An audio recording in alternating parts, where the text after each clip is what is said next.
Welcome back, boys and girls. Now let's compare Henry 4570 Government and Browning BLR 358 Winchester. I've done a very thorough review on this a few years back, so you can find it on my channel. And I've done a review on this one very recently. So today I'm not going to talk about details, but the difference between these two and how they shoot. First, let's talk about the price. Now, Browning BLR MSRP is $1029 and Henry MSRP is $1140. But you could probably get both of them for about $900. Now let's talk about the obvious ones first. Well, this is all weather. This has high gloss finish and this has stained wood. Also, wood stock on the Browning has check rings on it and this doesn't. Alright, let's compare the recoil pads.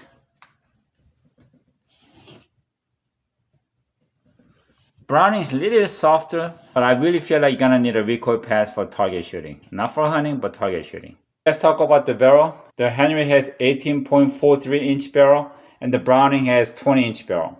And the twist rate on Henry is 1 to 20 and Browning is 1 to 12. So this is really made for more shorter and heavier bullet that rotates slower.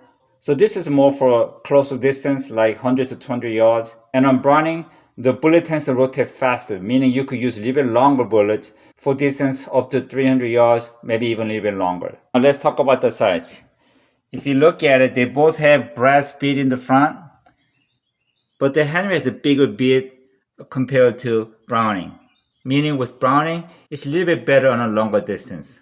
And if we look at the rear sights, I don't know if you can see this or not, Browning has a smaller notch compared to Henry. Again, meaning at the longer distance, the Browning can be more accurate.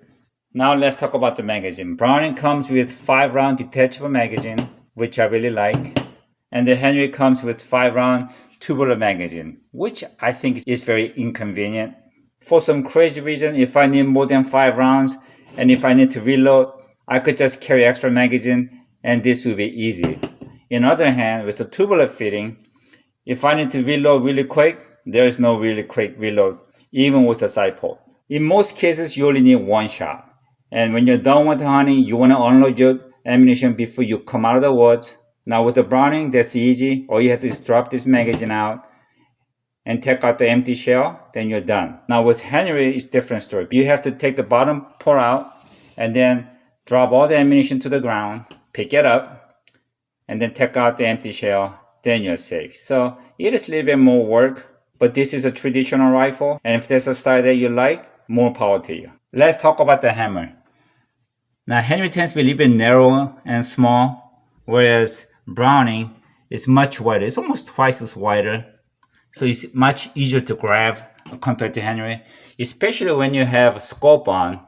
This is a lot easier, and also with the gloves on. And Henry comes with really solid sling swivel studs, whereas Browning doesn't come with one.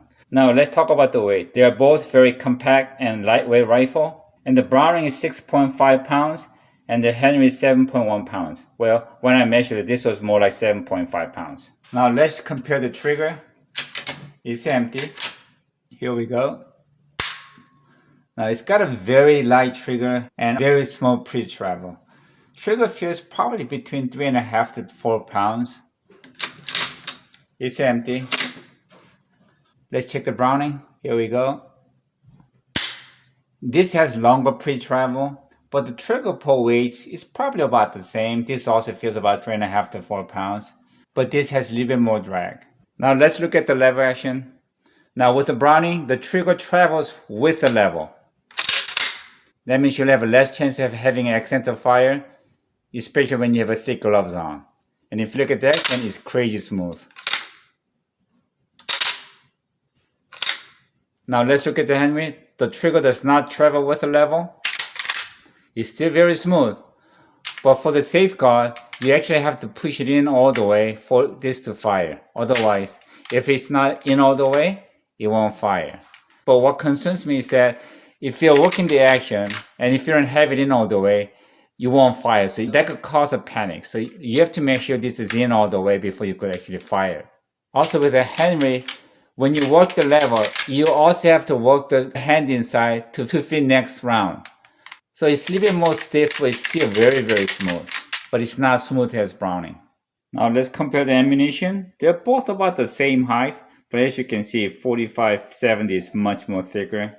358 has a neck. Now some states only allow straight case, and 450-70 would be awesome. Thank God Virginia is not one of them. Now the biggest difference is the weight of the bullet and the shooting distance. Now 4570, this is 300 grain, and this is 200 grain. And if you look at the speed, out of the barrel, this comes out at 1850, whereas 358 comes out at 2475. And if you zero in at 100 yards, at 200 yards, it's gonna drop about 12 inch. And at 300 yards, it's gonna drop about 42 inches. Whereas 358, if you zero in at 100, it's gonna drop 2.9 inches, which is about 3 inch. And at 300 yards, it's gonna drop about 15 inches. Now that's a big difference. Okay, let's see how they did at the range. All right, let's compare them.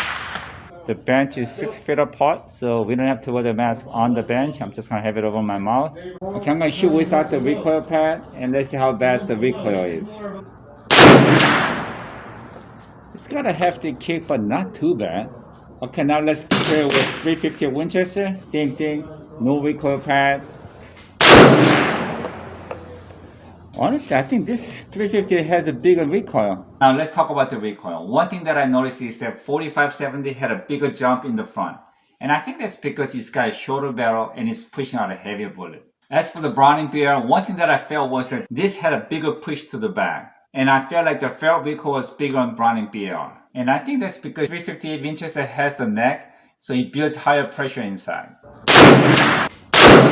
I like this iron sight better. This actually has a better rear sight. Okay, I got the recoil pad on now. Okay, due to ammo shortage, we just gonna take 2 shots at 25 yards. Left upper target, open sight. Okay, might be a bullseye. Yep, it's a bullseye, it's touching. Take 2 shots at 25 yards, right upper target, open sight.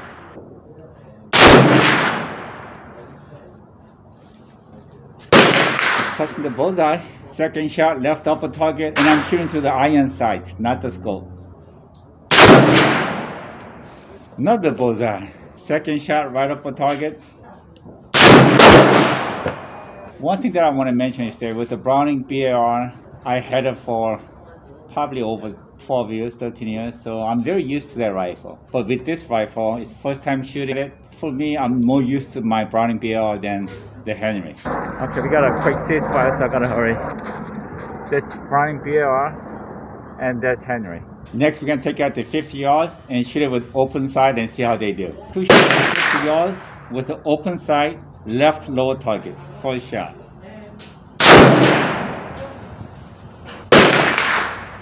It's bullseye. Okay, I'm gonna try 2 more shots at 50 yards, and I'm gonna hold it a little bit higher and see what happens.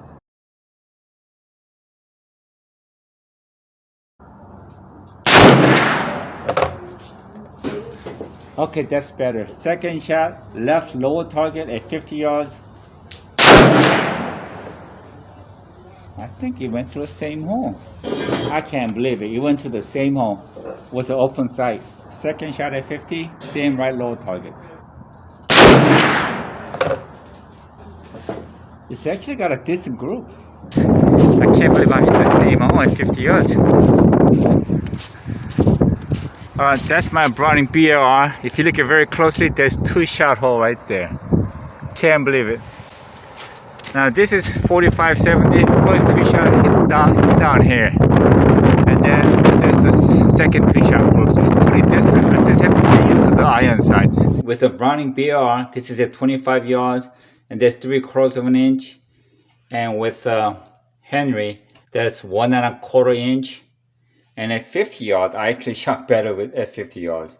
That's actually a 1/4 inch, 2 shot. And that's just about a 1 inch. Now the reason I was really surprised is that I've never shot this rifle with open sight at 50 yards. Anything beyond 25 yards, I shot it with the scope. But even without the scope, 25 yard open sight, 1/4 inch 2 shot group, that's just crazy, man. Now the front sight bit completely covered this whole target here. So I just had to make it fit. That was a lot easier.